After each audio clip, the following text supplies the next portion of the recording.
Hi and welcome everyone. I'm Professor Stiller-Schulman, and today we'll be working from the Shelley Cashman series, Microsoft Office 365, Excel 2016 Intermediate Book. Let's work through tutorial number 1. If you turn to your textbook to page EX1 or EX2, you'll see the start of the chapter, along with, on page EX2, an image of what the final outcome is supposed to look like. So as you can see, we'll be working on creating a personal budget worksheet and a pie chart that shows monthly expenses by category.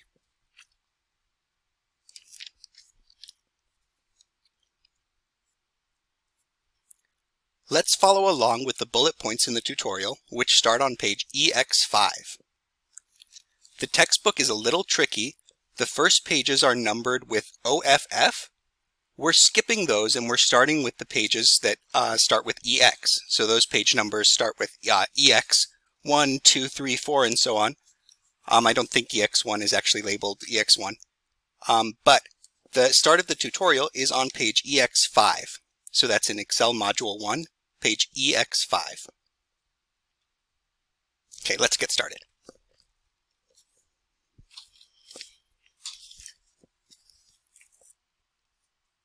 Number 1, run Excel and create a blank workbook in the Excel window.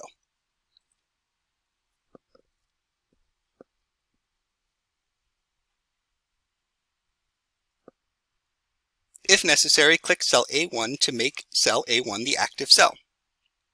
That's not necessary because A1 is already the active cell. That means that it's the cell that is selected, and to make a cell the active cell, all you have to do is just click on it. Excel is organized into rows and columns. The rows and columns put together form an Excel worksheet. The rows are numbered 1, 2, 3, and so on, and the columns are lettered A, B, C, and so on. Where a row and a column meet is a cell. I'm going to go ahead and just close this document recovery panel over here. And that way we just have more of a clear space to work on our Excel worksheet. Step 2. Type personal budget worksheet in cell A1. Okay, so over here in cell A1, let's just go ahead and type personal budget worksheet. Step 3. Click the Enter button to complete the entry and enter the worksheet title. Okay. You can hit Enter on your keyboard, or you can click the check mark right next to the formula bar, which is this text area here. Step 4. Click cell A2 to select it. So if A2 wasn't selected, just go ahead and click cell A2 to select it. Type monthly estimates as the cell entry.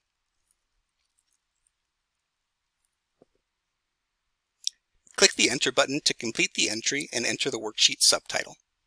So this time, just to switch things up and show a different way of a different approach, I'll just go ahead and click the check mark.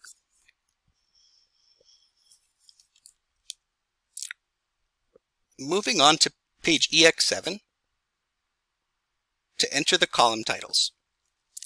Step 1. Click cell A3 to make it the active cell. Type income to begin entry of a column title in the active cell.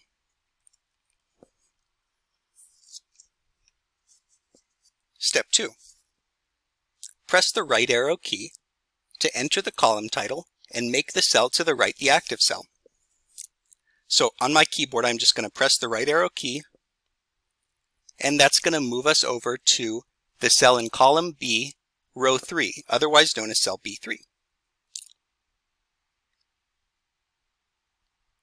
Now cell B3 is the active cell. Step 3. Repeat steps 1 and 2 to enter the remaining column titles. That is, enter January in cell B3, February in cell C3, March in cell D3, Let me do this while I say it. It's January in cell B3. February in cell C3. March in cell D3. April in cell E3. May in cell F3. June in cell G3. July in cell H3. August in cell I3. September in cell J3. October in cell K3. November in cell L3. And December in cell M3. And total in cell N3. Complete the last entry in cell N3 by clicking the Enter button in the formula bar. Click cell A8 to select it.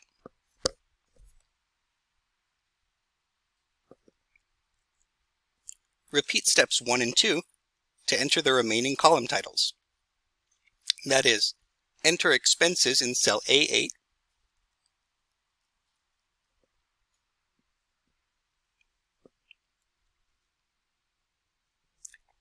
January in cell B8,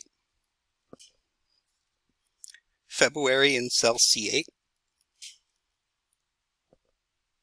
March in cell D8, April in cell E8, May in cell F8, June in cell G8, July in cell H8, August in cell I8, September in cell J8, October in cell K8,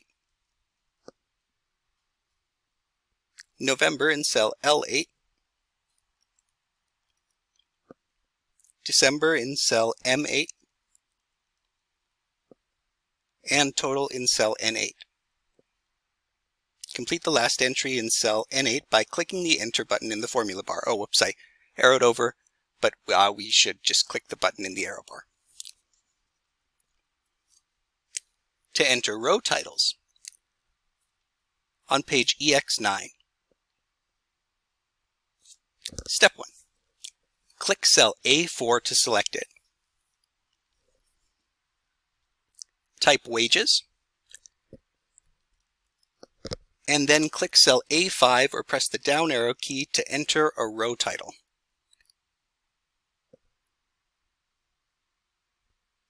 Repeat step 1 to enter the remaining row titles in column A. That is, enter dividends in cell A5, total in cell A6, rent in cell A9,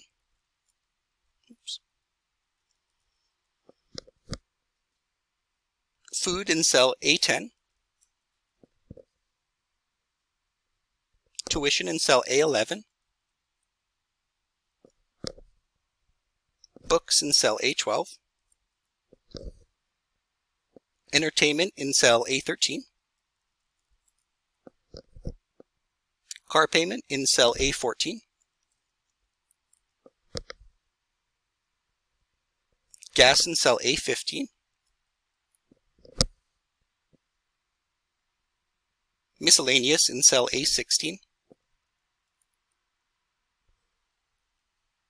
hardest part is just spelling that one, and total in cell A17, and net in cell A19.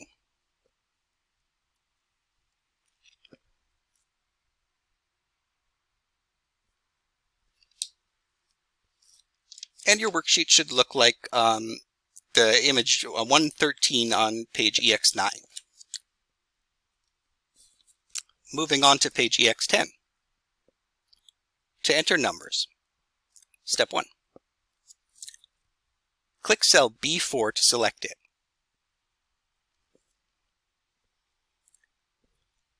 Our January wages were $1,417.12. Type 1,417.12, no need to put in a comma, and then press the right arrow key to enter data in the selected cell, and make the cell to the right, cell C4, the active cell. Now that cell C4 is the active cell, let's move on to step 2 on page EX11. Enter 1417.12 in cells C4, D4, E4, F4, G4, H4, I4, J4, K4, L4, and M4 to complete the first row of numbers in the worksheet. So what's going on here? Looks like our income has stayed the same, our wages for all of these months.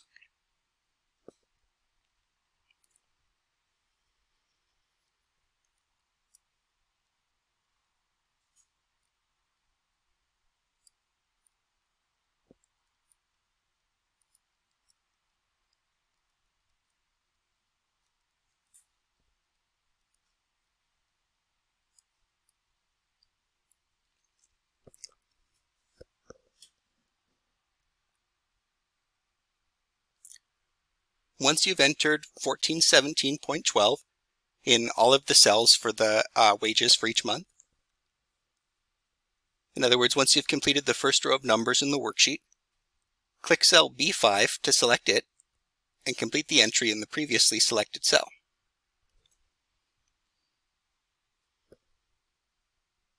Step 3. This is step 3, by the way, on page EX11. Enter the remaining numbers provided in table 1-1 for each of the 9 remaining budget items in row 5 and rows 9 through 16. So this is at the bottom of the page on page EX11. And I'll type it in here. So let's start in cell B5. Dividends for January, $4,029.71. For February, 0. Same for March. For April, 0. For May, 0. For June, 0. And for July, $4,029.71. Let's move on to cell I5. August dividends, 0. September dividends, 0. Same for October, November, and December.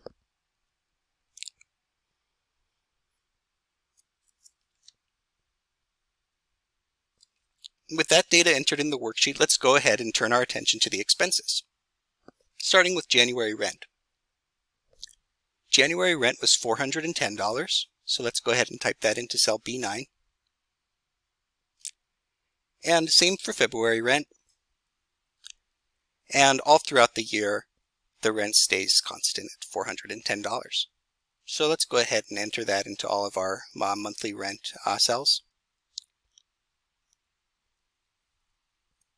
Should go all the way out to December. $410 a month. And now let's move on to our food expense. For January, $280. Whoops. For February, January, $280. Same for February. And it looks like it stays consistent throughout the year at $280. So we can just enter that in the cells for all of the month for our food expenses, $280.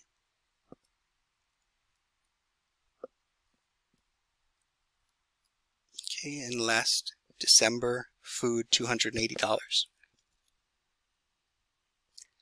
Moving on to tuition. Tuition expenses for January were $1,500. Let's enter that over in cell B11.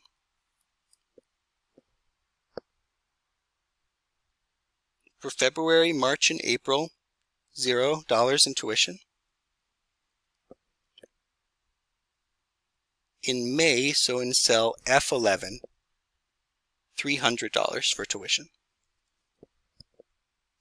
And then 0, 0, 1,500, 0, 0, 0, and 0.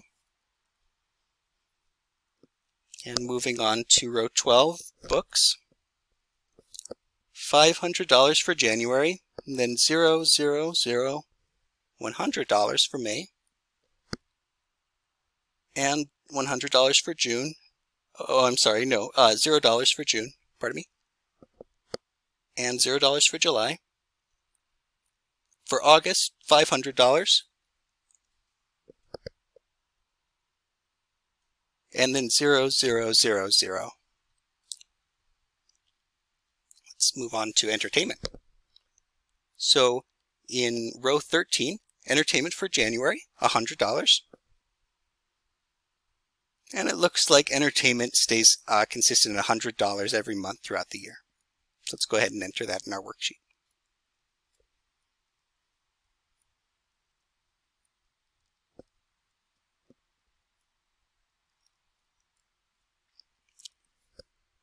Car payment.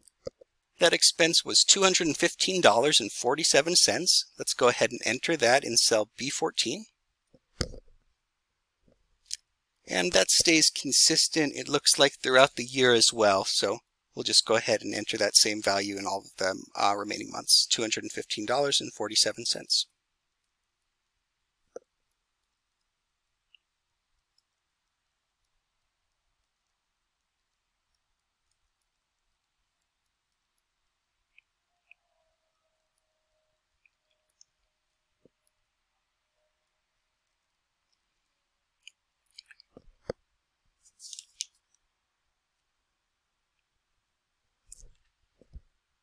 Gas payments, $100 in January, and it looks like $100 for every month for the rest of the year. And same with miscellaneous, $100 from January all the way to December. Let's just enter those values now.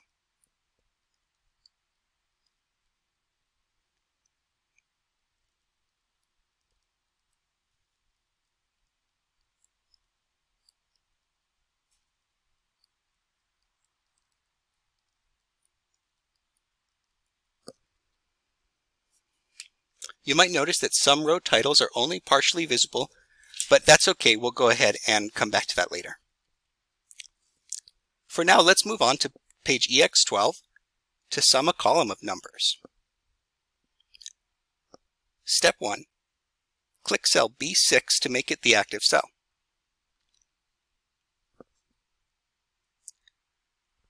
Here's where we want to find the total for our January income.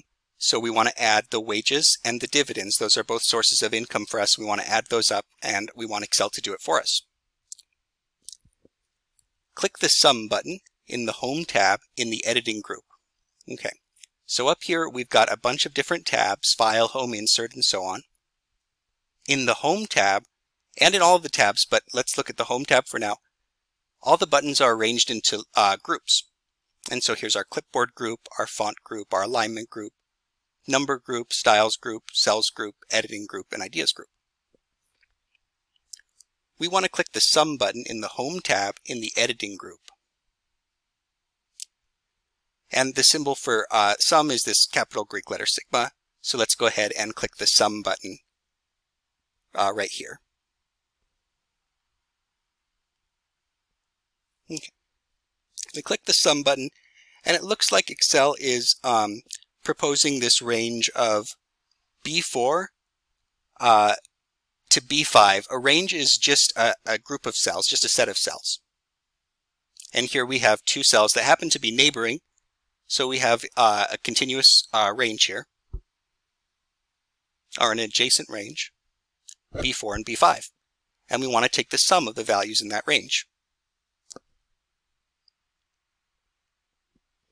So let's go ahead and click the Enter button. This is, by the way, Step 2 on page EX13. Step 2, on page EX13, click the Enter button in the formula bar to enter the sum in the active cell. So up here, let's go ahead and just click that Enter button. And we can see that in January, we had a total income of $5,446.83. Step 3. Repeat steps 1 and 2 to enter the sum function in cell B17.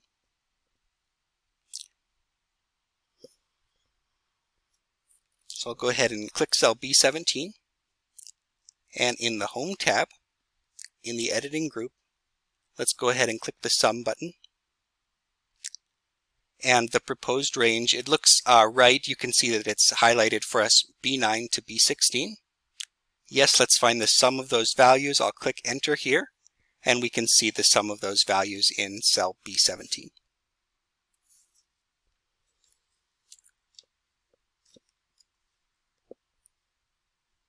Moving on to page EX14, to copy a cell to adjacent cells in a row.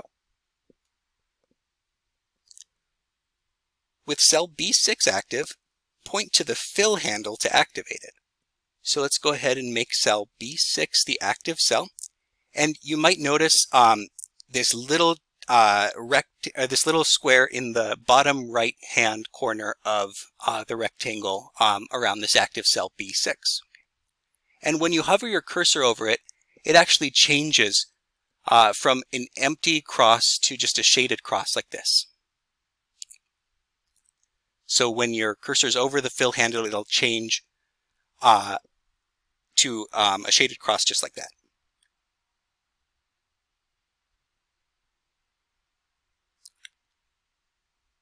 So this crosshair lets us know that we are in fact hovering right over the fill handle. Step 2, on page EX15. Drag the fill handle to select the destination area, range C6 to M6, which will draw a heavy green border around the source area and the destination area, like in the image on page EX15 at the top of the page. Do not release the mouse button. So I'm just going to go ahead and with the fill handle selected, I'm going to go ahead and click, and I'm just going to drag the mouse over all the way to cell M6.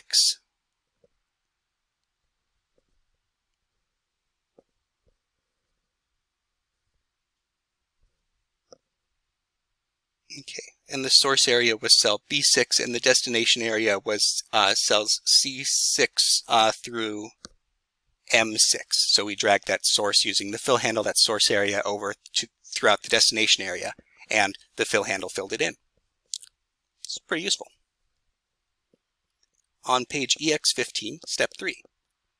Release the mouse button to copy the sum function from the active cell to the destination area and calculate the sums. Okay, I actually already did that in the last step, so I'm sorry to combine them like that, but let's go ahead and move on to step 4.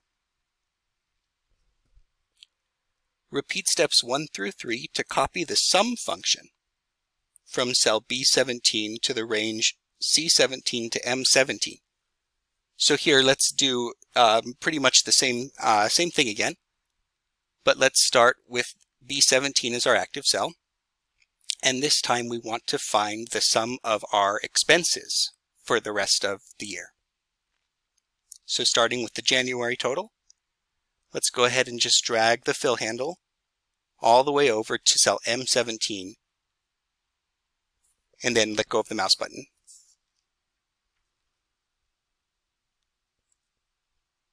Okay, and here we see those sums. Moving on.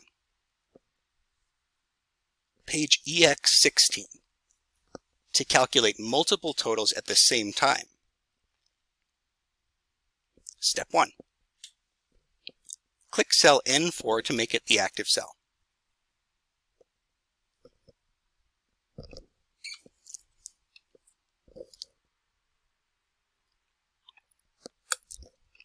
Step 2. With the pointer in cell N4 and the shape of a block plus sign, drag the pointer down to cell N6 to highlight the range with the transparent view.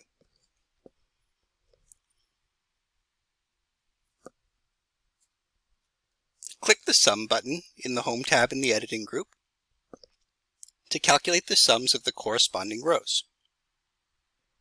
Figure 125.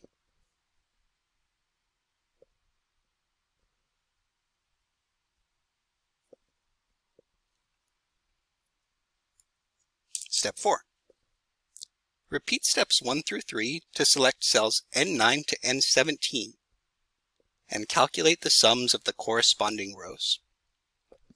As in the image on page EX17, 126.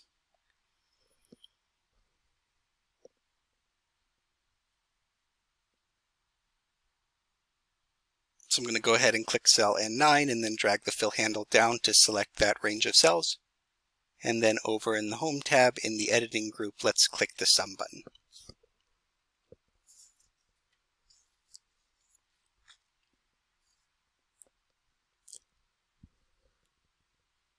Page EX18, Step 1. Select cell B19 to deselect the selected range.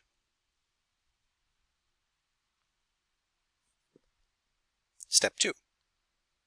Click cell C19 to complete the arithmetic operation, display the result in the worksheet, and select the cell to the right. So as a general rule, we always want Excel to do as much of the work it can for us. So over in cell B19, we want to complete the arithmetic operation. We know that the arithmetic operation is going to have to be the total. Well, what would it be? We want to find our net expenses, or our net income. We want to find our net income. So what should we do? We should take the total income and subtract the total what? If you said expenses, then that's absolutely right. So to start off our formula, go ahead and enter the equal sign. From there, we know that we're going to want to subtract two things. We're going to want to take the total from our income. So that's over here. January total. This is just month by month. Minus January total for expenses. So we end up with a formula that looks just like this. Equals B6 minus B17.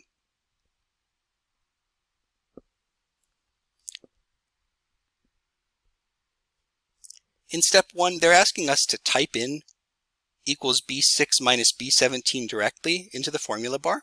That's fine too, so I'll go ahead and I'll delete what we had. And in the formula bar, let's see a different way to do this.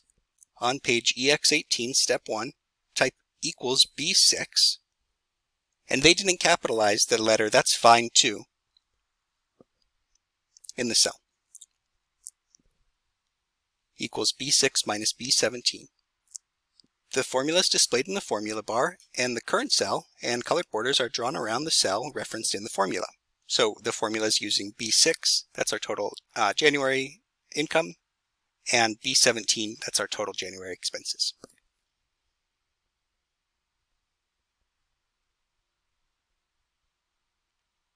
Go ahead and press enter. And then let's select the cell to the right, so that is cell C19. And that's the end of those steps of the tutorial on page EX18.